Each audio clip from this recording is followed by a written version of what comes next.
Boa noite a todos, minhas amigas, meus amigos, alunos do curso preparatório Básico 1 da Seara de Jesus. É sempre com muito amor e com muito carinho que nós nos reunimos para dar continuidade às nossas aulas. Então eu quero pedir licença para primeiramente me apresentar. O meu nome é Vanessa e, assim como vocês, eu também sou aluna e trabalhadora da Seara de Jesus.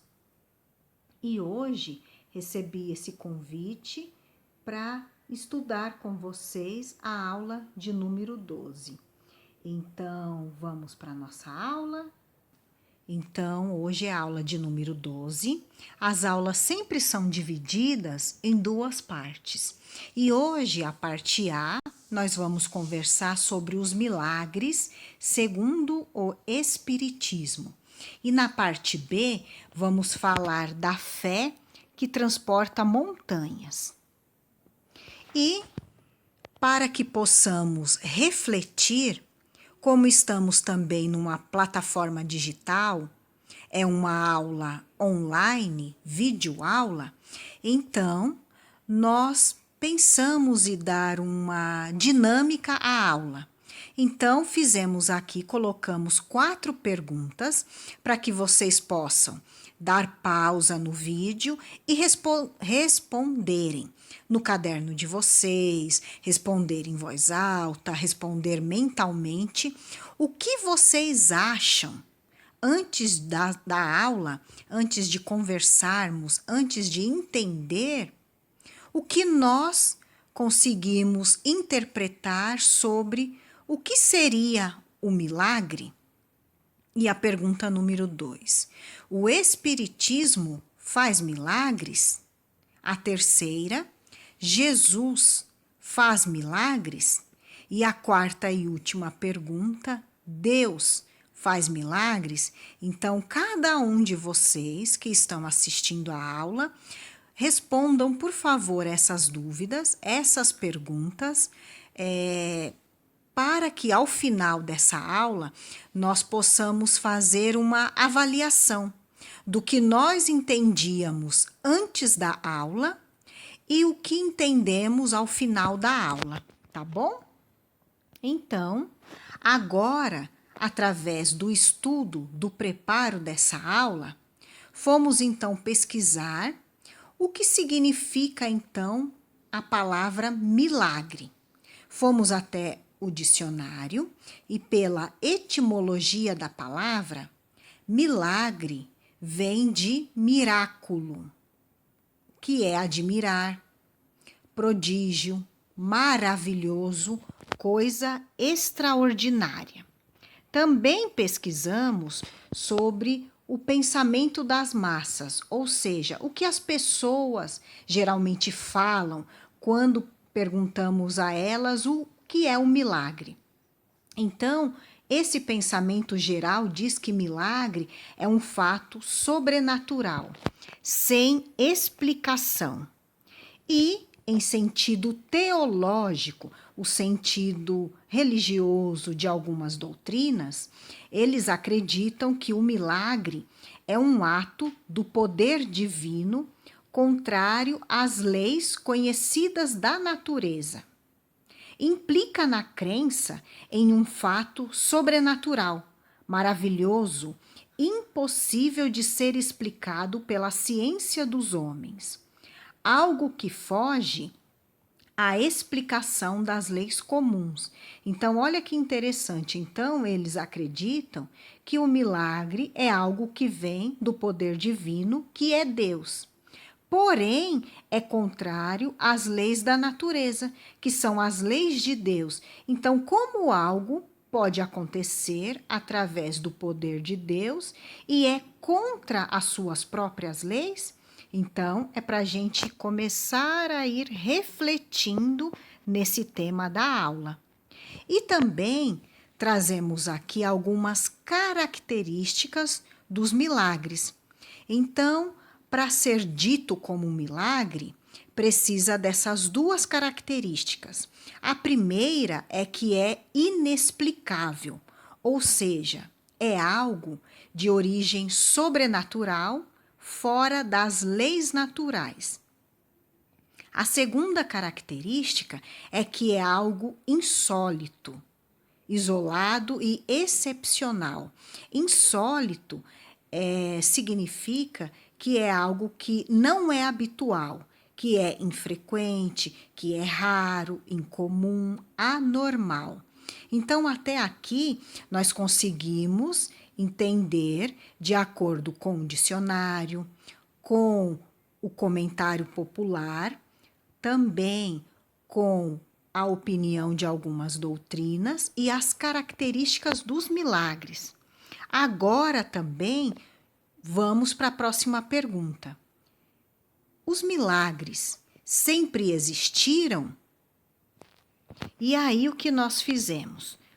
Trouxemos aqui essas duas imagens. Esta primeira é um eclipse. E nós podemos lembrar, em um tempo não tão distante assim, que as nossas avós, bisavós e às vezes até a nossa mãe, no momento de um eclipse, às vezes elas falavam para a gente, quando a gente perguntava: o que é isso? Por que escureceu? O que está acontecendo? Às vezes, muitas delas respondiam que era porque Deus queria. Então, o dia virou noite, a gente precisava ficar em silêncio, quietinho, fazendo uma oração, para que, através de um milagre, Deus autorizasse que voltasse a ser dia. E também, na segunda imagem aqui, trazendo então para a parte da Bíblia, né? Nós trouxemos aqui a imagem de Moisés abrindo o mar. Então, também, muitas pessoas, através das doutrinas, acreditam que isso é um milagre, que Moisés realmente abriu o mar. E sendo que hoje, atualmente, com a evolução da ciência, da escolaridade, do aprendizado, nós fomos entendendo que no mar existem os bancos de areia, fazendo com que algumas vezes o mar abaixe um pouquinho, podendo acontecer este fato. E aqui no livro A Gênese, no capítulo 8, no item 2, Kardec traz para a gente que os séculos de ignorância foram fecundos em milagres, porque tudo cuja causa era desconhecida passava por sobrenatural. À medida que a ciência revelou novas leis, o círculo do maravilhoso foi restringido. Mas, como não havia explorado todos o campo da natureza, restava ainda uma parte bastante grande ao maravilhoso. Então, é o que nós estamos conversando, né? Então, por não sabermos, não termos uma resposta, imaginávamos que era sobrenatural. Sendo sobrenatural, não tem explicação. Não tendo explicação, seria um milagre.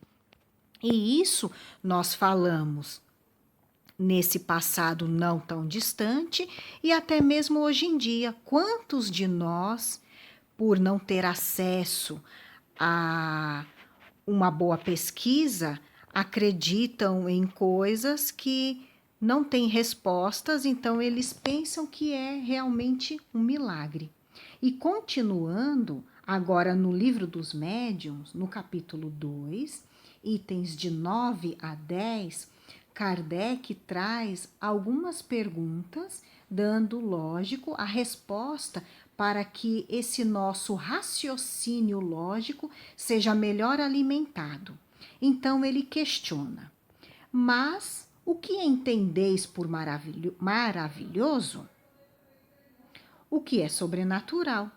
E o que entendeis por sobrenatural, o que é contrário às leis da natureza. Conheceis, porventura, tão bem essas leis que possais marcar limite ao poder de Deus? Pois bem, provai então que a existência dos espíritos e suas manifestações são contrárias às leis da natureza, que não é nem pode ser uma destas leis. Acompanhai a doutrina espírita e vede se todos os elos ligados uniformemente à cadeia não apresentam todos os caracteres de uma lei admirável, que resolve tudo o que as filosofias até agora não puderam resolver. Para os que consideram a matéria a única potência da natureza, tudo o que não pode ser explicado pelas leis da matéria é maravilhoso ou sobrenatural. E para eles, maravilhoso é sinônimo de superstição. Então, Kardec nos esclarece que quando, nesse passado não tão distante, nós acreditávamos em um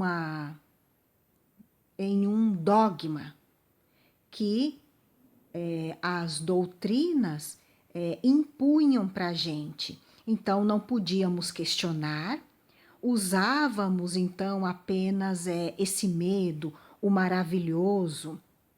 Depois, lá na frente, já no iluminismo, trouxe então a razão. E depois, nesse mesmo período, o nosso codificador Kardec organizou, compilou todos os livros da codificação, nos trazendo então, como nós tivemos uma aula recentemente, né, aqui no curso, que falou que a doutrina espírita, ela está baseada em um tríplice aspecto, que é a ciência, a filosofia e a religião. Então, hoje, não mais uma fé cega, não mais a razão apenas. Então, hoje, a nossa razão é uma razão envolvida em uma fé. Então, ou seja, a nossa fé é uma fé raciocinada, que entra já na parte B. Então, conseguimos perceber que quando falamos de milagre e fé, os dois estão ligados no mesmo tema.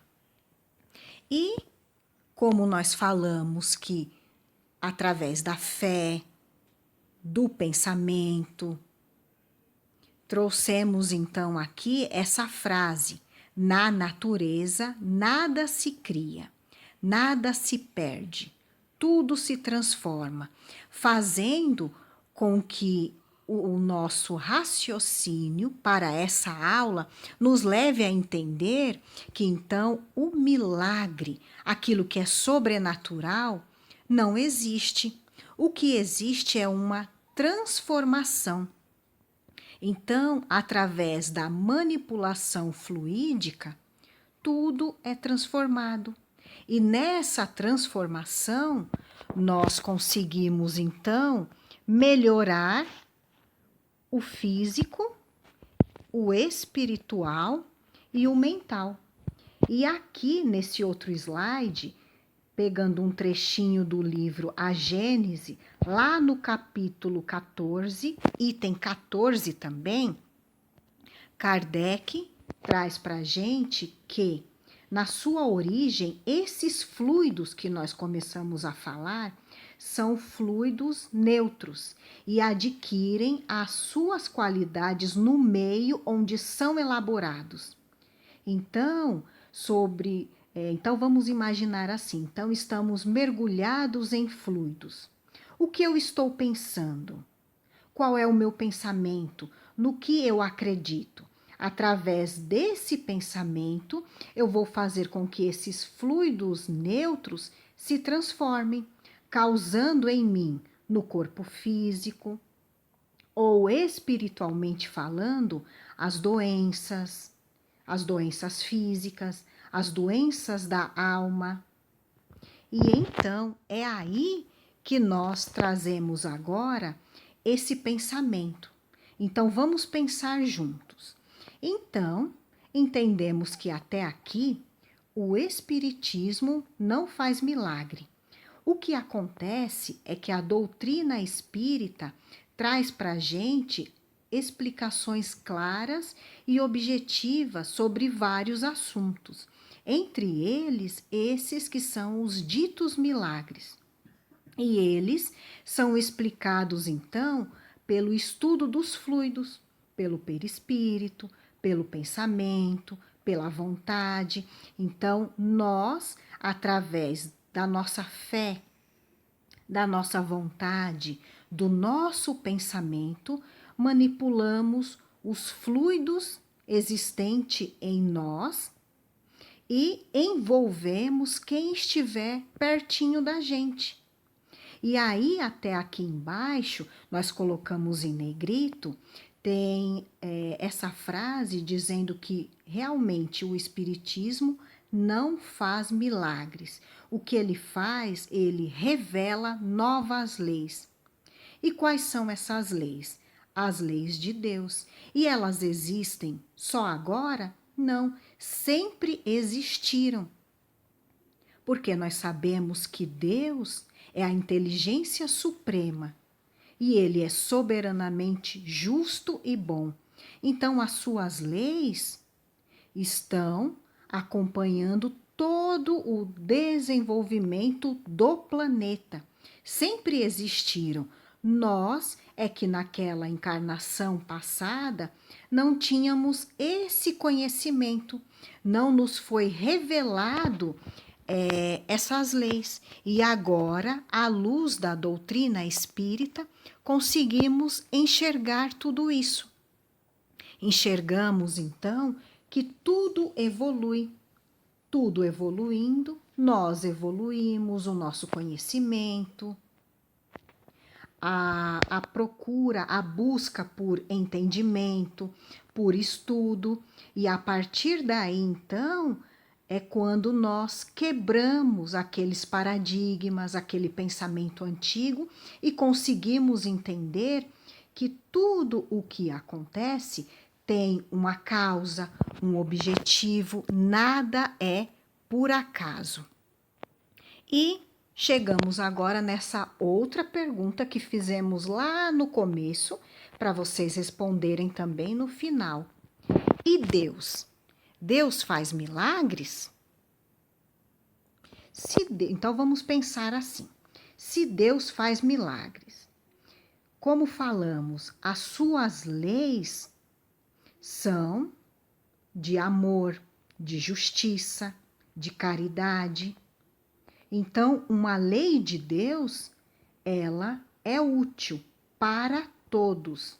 Então, Deus faz algo que é inútil para que, através dessa inutilidade da sua lei, precisa existir uma mudança, algo diferente, teria preferência, porque então um recebe um milagre e o outro não? Então nós entendemos que não, que os milagres não são necessários para a glória de Deus, como diz Kardec lá no livro A Gênese, no capítulo 13, item 15. Nada no universo se afasta das leis gerais. Deus não faz milagres, porque sendo as suas leis perfeitas, ele não tem necessidade de as derrogar. E Jesus? Jesus fazia milagres, fez milagres? Então, nós trouxemos aqui também uns trechinhos do livro também A Gênese, lá no capítulo 15, no item 2, que fala sobre a superioridade de Jesus sobre os homens.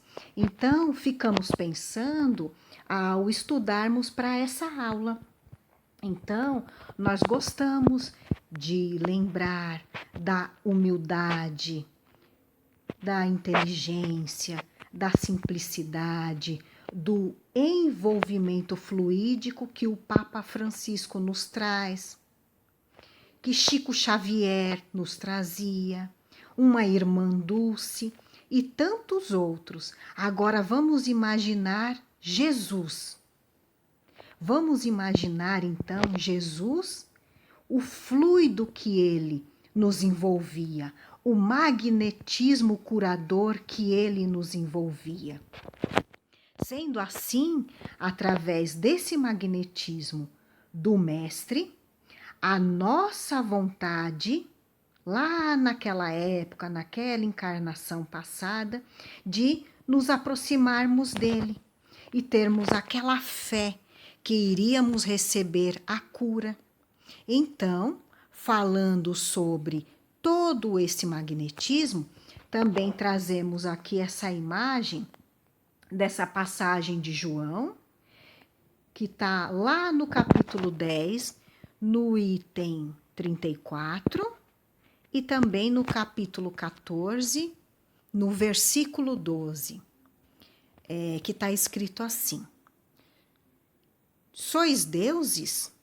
Em verdade vos digo, que aquele que crê em mim também fará as obras que eu faço, e as fará maiores do que estas, porque eu vou para o Pai. Então, olha que bonito. Então, Jesus, falando da superioridade que falamos no slide anterior, ele nos ensina que tudo está em evolução. Ele confirma para a gente que ele conseguia, entendia, manipulava todos os fluidos através do seu conhecimento e que nós, também sendo filhos de Deus, irmãos de Jesus, através da nossa evolução, das encarnações que vamos passando, adquirindo conhecimento, evoluindo, iremos também conhecer os fluidos e manipulá-los da melhor forma possível. E agora vamos apresentar aqui um vídeo curtinho falando sobre essa manipulação dos fluidos, sobre a fé e esses ditos milagres.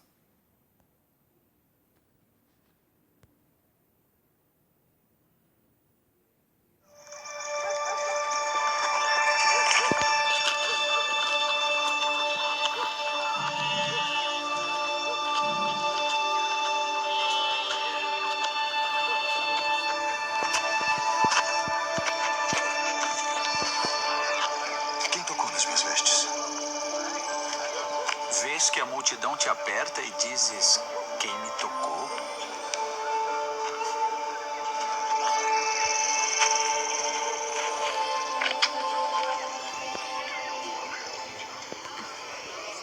Mestre, tenho sofrido de fluxo de sangue por 12 anos. E sabia que se pudesse apenas tocar tuas vestes, eu seria curada. Filha, a tua fé te salvou.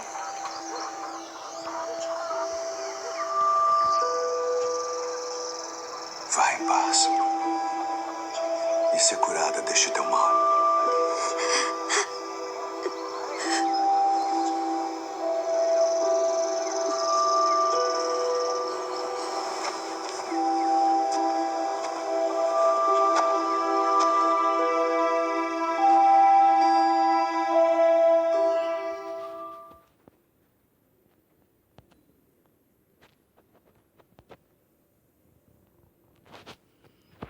Então, olha que bonito esse vídeo, embora curtinho, mas ele traz muitas reflexões para a gente, porque está muito claro, então, quando ele fala, quando Jesus fala através desse vídeo que assistimos que a fé que cura.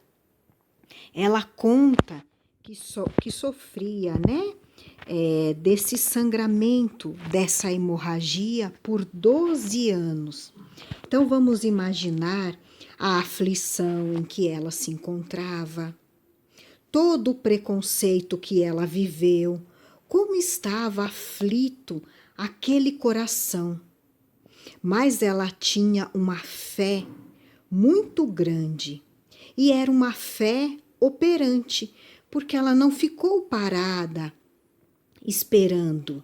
Ela encarou a multidão e foi até Jesus, na certeza de que se ela apenas tocasse em suas vestes, toda aquela irradiação fluídica iria envolvê-la e aquele tratamento seria através daquele fluido e ela receberia essa cura.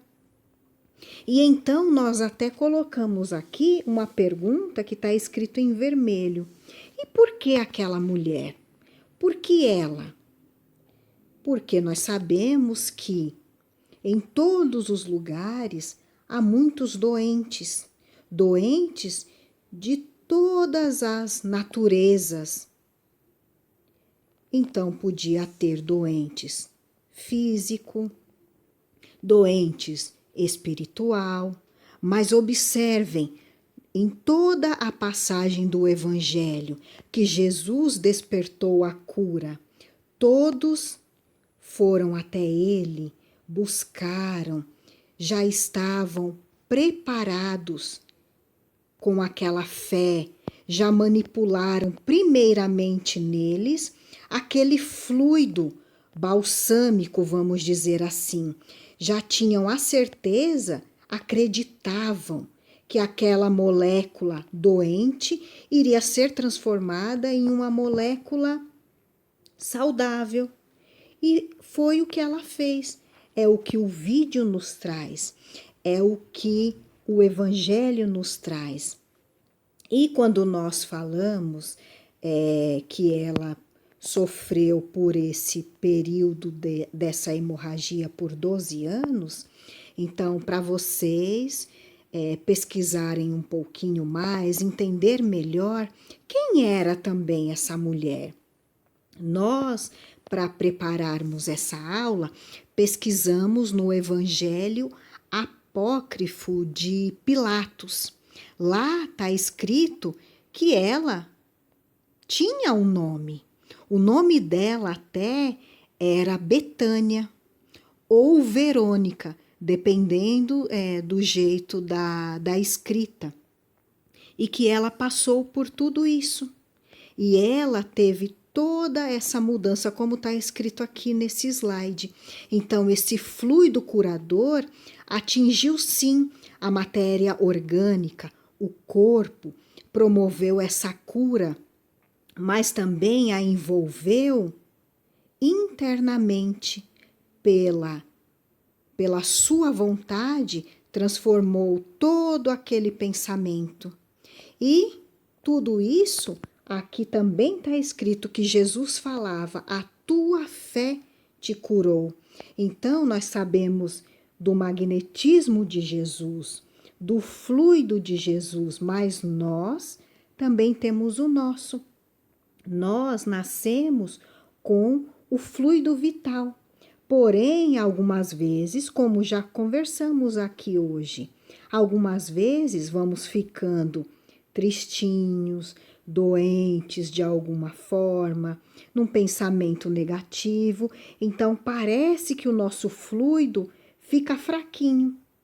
Então, podemos até usar agora o exemplo do passe. Então, vamos até a seara para tomar um passe. E aí saímos de lá melhor. Então, foi um milagre? Não. Foi a nossa fé, o nosso fluido que já estava ali, que foi manipulado com o fluido daquele médium encarnado com toda a equipe espiritual que nos envolveu e melhoramos a nossa energia, o nosso fluido. E agora, já caminhando para o final da aula, porque na videoaula o nosso tempo é curtinho. Então, já retomamos aqui aquelas 4 perguntas que colocamos lá no início da aula. Porém, agora eu gostaria que vocês respondessem essas 4 perguntas já de acordo com o que nós conversamos. Então, sobre o que nós conversamos agora, o que você responde? Na pergunta número 1, o que seria para você agora, então, o milagre? O milagre existe? A segunda pergunta, o Espiritismo faz milagres? A terceira, Jesus faz milagres? E a quarta e última, e Deus? Deus faz milagres? Então, agora que vocês possam responder, e vamos então agora, voltando aqui, para desejar uma ótima semana a vocês. Espero do fundo do coração que essa nossa conversa tenha esclarecido, tenha tirado algumas dúvidas com relação aos milagres, sobre esse tema, e ficamos nas vibrações positivas, no pensamento positivo, de que em breve possamos nos encontrar novamente, dando continuidade ao nosso curso, à nossa aula. Que todos vocês estejam bem. Então, beijo e até a próxima. Fiquem com Deus.